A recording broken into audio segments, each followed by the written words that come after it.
Okay, here I am with Wajane's, with my neighbors, and I found out the right pronunciation is Wajane, right? So I don't even remember what I said in the video. This is Peter, and this is Calvin. This is his father, and this is New Year's Day, and I invited them over for a lunch, and we are talking about my launching of this project.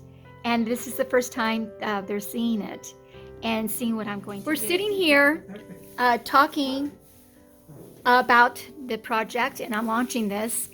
And also, I read my devotions for today, which I will do later. I'm not going to do it again because I already did it with them. But I'm going to do it again so I can share it with you all out there. But anyways, in sitting here talking, they are just kind of like shocked, or kind of, what's the word I would use, like in harmony with me, or sync, I guess you can say, because they didn't know I was going to do this, and God's been dealing with their heart. And Peter was just sitting here sharing that God has showed him that he needs to step out in faith, because Wajane is his passion and his purpose, and he was just sharing about that. And go continue what you were saying, Peter. Oh, this is something God called me to do many years ago, actually from 2014. And God just telling me to step out in faith and just trust him to provide for the needs of the organization. Because he is the father to the fatherless and the husband to the widows. And we are just facilitating that process. And what you're saying is a confirmation of what we have been thinking about and praying about. That's so wild to me. It's so crazy. God is good. There's my husband over in the kitchen making ice cream for us. But no, I was just explaining to them that when I had my devotions and I decided to launch, to sell the sugaring to help with my needs, Wajane wasn't even a part of this. Wajane came a part of what I was going to do, what I'm doing now, like almost an hour later, when I picked up the letterhead and I just started reading it. And then God just inspired me, hey, include Wajane in what you're trying to do. As you're trying to help yourself, you could help Wajane. So I just wanted to share this with you all out there to let you see how God works in the most miraculous ways, because you just never know what steps that you might take in faith will go in alliance with other people's stepping out in faith, and you become a team, you become partners in the kingdom of God to further his blessings for so many others around the world. So I just thank you for coming over, Calvin, and thank you for coming over, Peter. We can share lunch together, and we're celebrating the first day of 2021. And we are just very encouraged that God is going to make this our year of prosperity and to accomplish the goals and the purpose, as you were saying, Peter. Peter says, what did you say? You realize that you have to look for something that has your purpose. Oh yeah, to go into the ministry, because that's what God wants me to do. It's my purpose for being here. Yeah. Yeah. Your purpose. I wonder if any of you know what Johnny means. No, tell us. What? Oh, it's just a Swahili word for widows in Swahili. It means what? Widows. Weedles? Yeah, Widows. Oh, widows. I'm sorry. Sometimes your accent, I don't understand. I'm sorry. Oh, you're kidding. But widows. That's Oh. what it means. So what Johnny means, widows in Swahili. Swahili. Okay. Gotcha. And you want to just share with those out there exactly what does your organization do? Oh, we work with widows to help them develop income generation through different activities, and develop those activities into an economic model which they can use to sustain themselves. Oh, okay. We have never given any of the widows money directly. the money that we have is given over to help them, but they don't receive it directly. But what we're doing is trying to teach them ways that they can earn their own living. Awesome. So we're giving them a hand up, not a handout. Yes, I noticed that in your newsletter. I love that. Because, you know, I mean, handouts are good, but then that's it. Where does a person go from there? About 3 weeks ago, I was in Sanford leaving from my job at the gas station, and I heard this voice say to me, do you have any change? And I didn't realize the person was talking to me because, you know, at Wawa's, there's a big gas station, and there's a lot of people there, and a lot of people are talking. So I didn't realize that he was talking to me, and I didn't really see him because he came up behind my side. And then I heard the voice again, a little bit stronger. It says, do you have any extra change? I turned around, I looked, and there was this young man who's probably about, I say 28, maybe almost 30 years old, late 20s. And he was like, you know, do you have any extra money for food? And I said, I'm so sorry, I don't carry, I didn't have any money on me. I have no money. And I didn't have change or anything because I just don't carry cash on me. I usually use my cards. So he said, okay, thank you, and he left.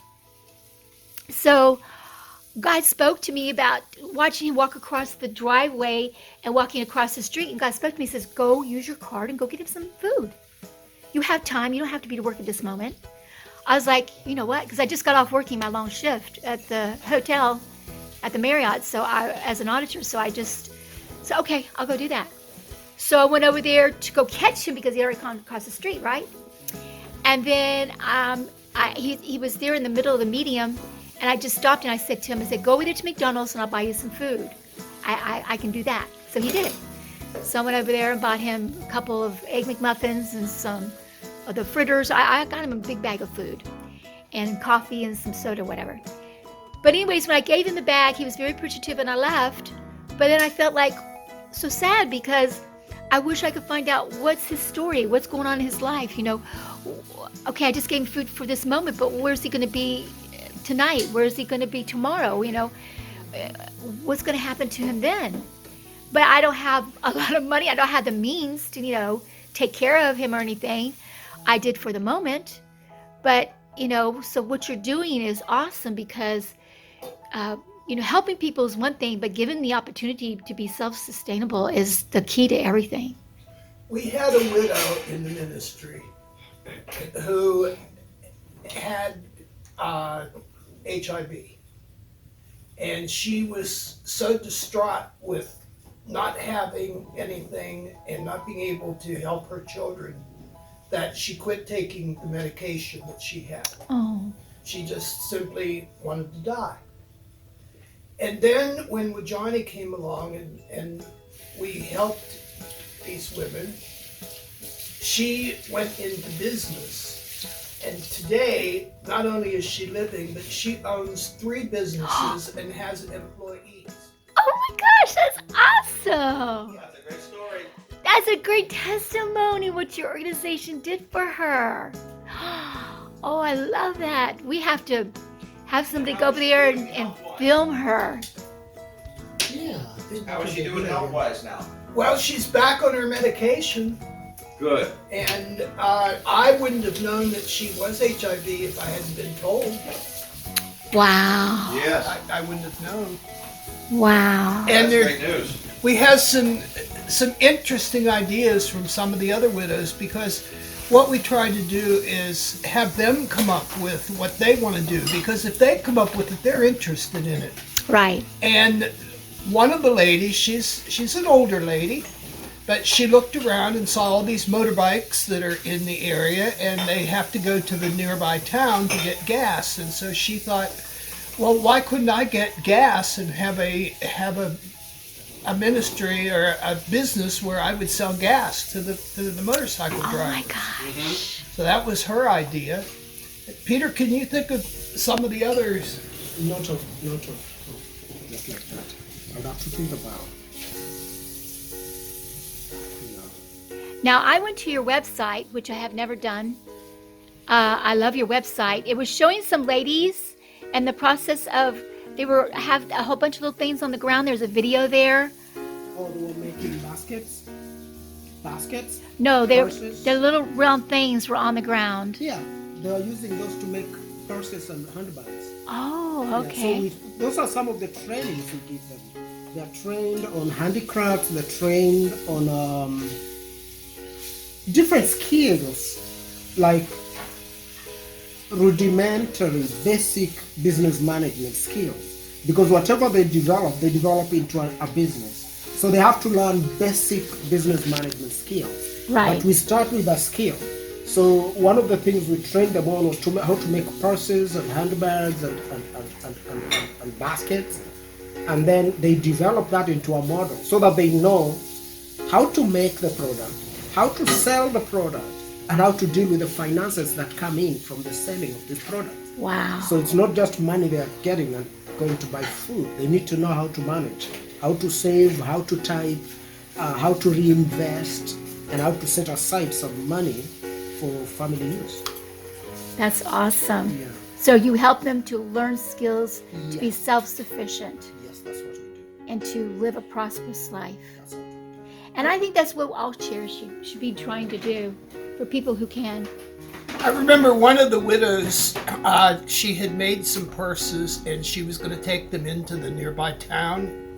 And the only way they can get around is to walk. They don't have transportation. But she was on her way to the town and she came back, what we thought was somewhat early. She sold all her purses before she got to the town. She didn't even have to go the whole way. Gosh, that is awesome. Wow, I bet she loved that day. And of course, this gives them encouragement and it gives them the money not only for themselves, but to feed their children. Yes. And in Kenya, there is you have to pay to send your children to school, Oh, wow. and you have to buy uniforms and books for them and so on. So this gave her money, and some of the other women that have businesses have been able to earn the money now to Right. put their children through school. Awesome. Now, I was reading some of the information about Kenya where when a woman's husband dies, she gets put out on the street. That is not in every culture. And it's not that they get thrown into the street. It's different cultures have different practices. Okay. But some cultures still have the practice of wife inheritance. So It's called wife inheritance. Yes. Okay. And so in some of the cultures, the practices are not very kind on the widow. Some widows end up losing everything to the relatives of the husband. And so different cultures have different ways of dealing with inheritance. There are very many articles which have been written about that. It's a documented thing. Okay. So there's a lot of information out there about those practices, those cultural practices, which really are very unfair on the widows. So why do they have that in their cultures today? I mean, when you think by now, with more things have become modernized, they would do things more to help the widow. Okay, I need to be careful about, putting a blanket to the practice and saying it is a bad practice, because when you look at the Bible, we had that in the Jewish culture where widows were inherited. So it was there in the culture. The only problem comes with the tough economic times, because the culture requires that you inherit the woman and she's taken care of. However, because of the tough economic times, because remember, the man, most of the times, the person inheriting the widow has his own family to take care of. And so it becomes tough to inherit this extra burden, because remember, this woman comes with the woman and the children and all the needs of that specific family. So it's like bringing in a new family into your economic space. Okay. And many people really are not able to do that. And so, Gotcha. Unfortunately, some men are very happy to inherit the woman, but don't care much about the responsibilities that come along with that. And so, unfortunately, for the most part, many of those widows find themselves with nothing, because everything that their husbands left them is taken away from them. And some end up losing everything and becoming literally homeless, while others will lose some part of whatever their husbands left them. And it's a continuum from those who are left to fend for themselves but with everything intact that their husbands left them, to those who are left with nothing because everything was taken away from them. So it's really a very sad culture. However, that's the culture, and there's nothing anybody can do to just like abolish that culture out of the blue. When practiced the way it was meant to be, it really is not really that bad, because it makes sure that the widow is taken care of. It makes sure the children remain intact, meaning the family remains intact because the children are taken care of. But when it goes to the extreme, that's when the problems begin. That's where problems come in. So basically, personally, as an African, I would blame it on the changing economic times, where these people, as much as they would like to practice the culture as it was practiced, they don't have the economic muscles to do that. Oh, I got So you. unfortunately, the victim ends up being the woman and the children. Yeah. And it's not every African culture that does that. And every country in the world, every tribe, every culture in the world has their own way of doing things. Every culture has its own way of doing things. That's just their way of doing things. That's just how they do things. So, have they ever looked into finding ways to better their policies so that the woman doesn't end out on the street? I don't think it's not as easy as that. Because when you talk of bettering their policies, how do you look at that? Because you see, when you talk of policies and systems and stuff like that, you need to remember that cultures are very dynamic. They are not like static. However, different cultures have been changing at a very slow pace. And some things have been changing very, very, very, very slowly. And so we don't have like one person or one government that has the power to change a tribal culture. That doesn't exist. Gotcha. It's the culture, the people, the practitioners of that culture that have to decide, we don't need this or we need to change this. So it's not as easy as that. It's really very complicated, because the government cannot come and tell people you cannot do this, because who is the government? I mean, who are you to come and tell us how to live our lives? Because we are the ones who live this life. We are the ones who live here. We are the ones who have those dictates of our tribe. And so it's not something that can be influenced from outside. It cannot be influenced really that easily from outside. That's why cultural practices are very, very, very hard to change. Interesting. So, I'd like to tell you what I call one of the God stories that has come out of our trips to Kenya. In January of 2020, we went on a mission trip to Kenya. And it so happened that this mission trip was in the area where Peter, the young man who you have heard talking in this video, where he was born. But he left there when he was about 3.5 years old.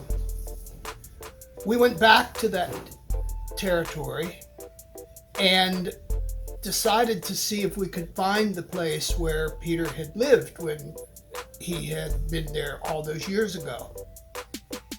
We were going down a dirt road in the vicinity of where we thought it might be that he lived, and there were two young women walking along the road, and the driver stopped and asked these two young women if they knew people by the name of Mutia. It turned out not only did they know them, but one of these young women was Peter's cousin. oh my gosh. No, both of them were my nieces. Oh, they were both. Both of them were your nieces, and you just stopped these women along the way? Oh my God. Yeah, go on. Oh my goodness. They were both women. I'm sorry, I'll correct that. Both of the young women were his nieces, and they were able to take this to the house where he saw people who he had not seen for more than 40 years. Oh my God. And at first, they really quizzed him because they didn't believe that he was who he said he was. But the more they asked, the more questions he was able to answer that they could affirm that that's the truth. And finally decided, yes, he is who he says he is. And of course he's going to look bigger and older because more than 40 years had passed. Oh my But gosh. that was of God. That was a God thing. Definitely, that was a God thing. Yeah, for those two young women to be walking along the road, and those are the first ones asked, and they know who the family And is. they were his relatives. They were his relatives.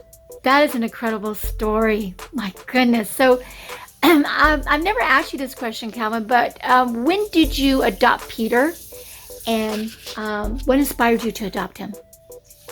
Well, it would have been back around in the early 2000s, and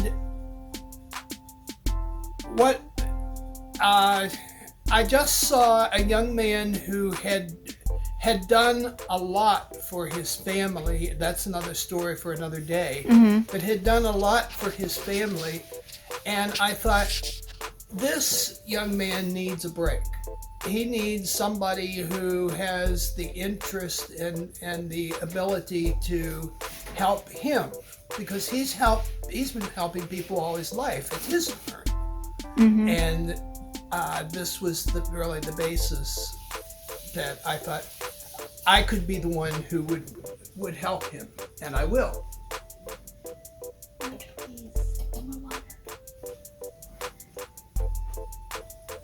Go ahead. And so that was the basis for it. I just wanted to help someone who had been helping somebody else. And how did you meet Peter? I was part of a team that did a ministry over the internet for people who were in remote places and never had much of an opportunity to have questions answered, especially from a biblical point of view. Mm-hmm. And when the person who started this ministry died, he and his wife and I decided that we would continue the ministry for a while, and that she would take the people who he had been ministering to for her clients, and I would take the new people.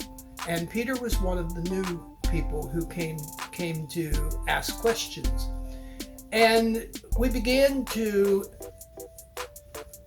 communicate, and after a while we began to ask each other things about families and things about life in Kenya and so on.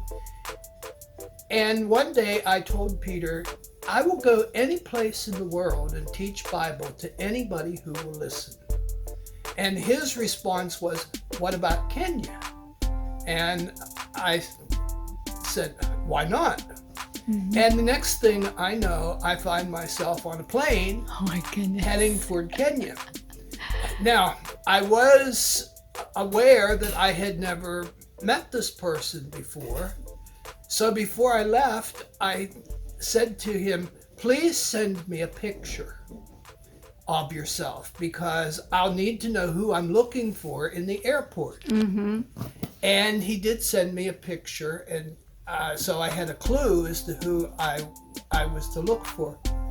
But knowing Peter as well as I know him now, I'm very surprised that he didn't say to me, oh, I'll be easy to spot. I'm black.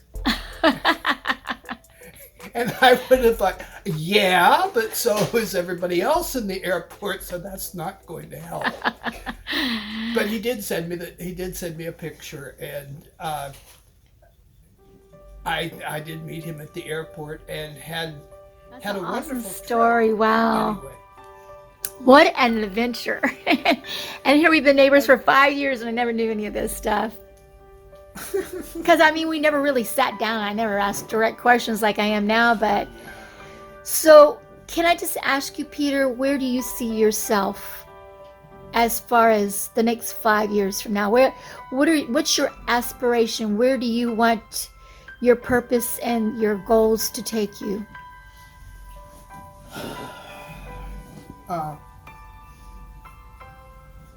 I believe God has has prepared me for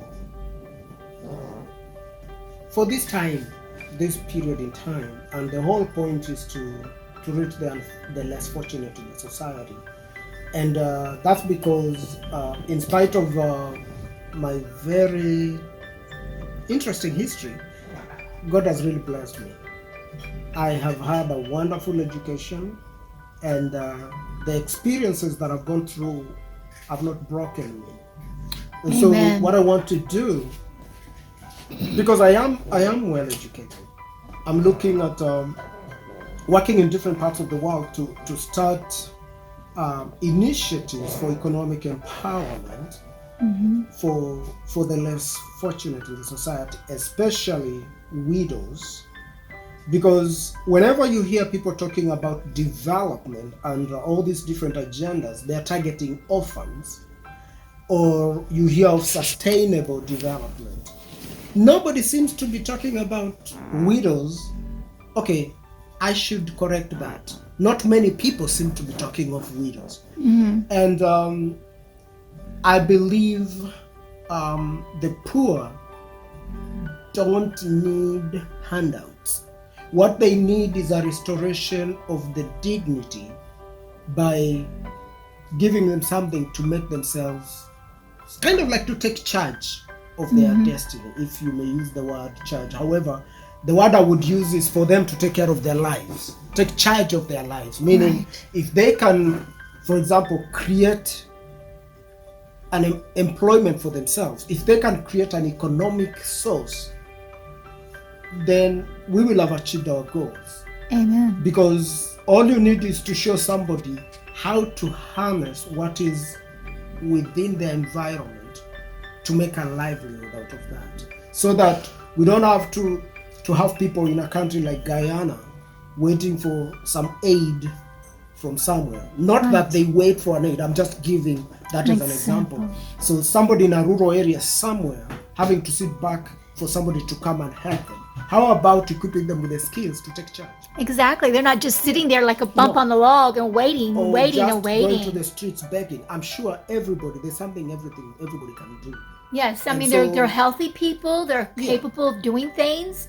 They just need that opportunity to cultivate a skill and to do it. So just use whatever is available in your environment, and let's create a model through which we can have an income. And so God has blessed me by making it possible for me to visit different countries, interact with people from different cultures, and I don't find any attraction in glamour, meaning I'm not looking for wealth, fame, and all those things. If I can make or help somebody who is poor, if I can help them create a livelihood for themselves, my day is done. Amen. And that makes me happy. I love it. So it's a question of working with those in need to help them take charge of their livelihood. Exactly. And that is it. Because I believe with God's guidance, and all they need is the training and a little facilitation, and they will take charge. Not just handing out of handouts. Exactly. And the handouts only go so far. Yeah. Just like I thought about that young gentleman I gave that food to. You know the I Chinese felt saying? frustrated. You know the Chinese saying, give somebody a fish and you fed them for a day. Teach them how to fish and you fed them for the rest of their life. I love it. That's So, right. I've heard that before. Yeah. So that's basically what we seek to do. Just teach those people how to fish. And because in some places it could be agriculture, like farming.